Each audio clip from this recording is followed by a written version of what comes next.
Okay guys, today we've got a 2007 Subaru WRX. Customer states sunroof stuck open.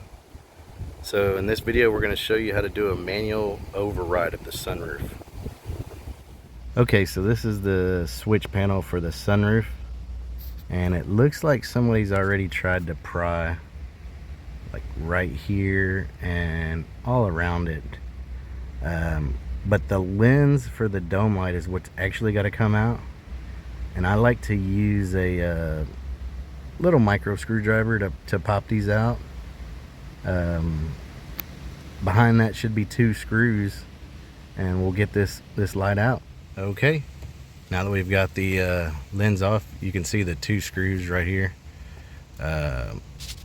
We'll get that off and gain access to the motor. Okay, we got the 2 screws out, and that is your motor right there, right inside there. I don't know if you can see. Try to hold this. We're gonna put this what is that, 3/16 Allen key, and let me see if I can do this at the same time I hold the camera.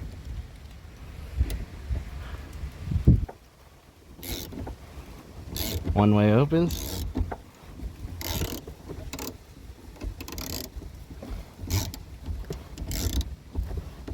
one way closes.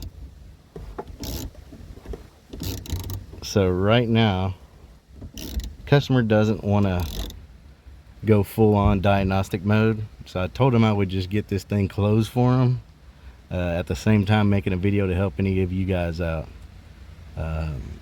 Real simple, probably takes about 10 to 15 minutes, and you won't be stuck in the rain. All right, all finished, put back together. I'd call that a win. Thanks for watching. Don't forget to like and subscribe.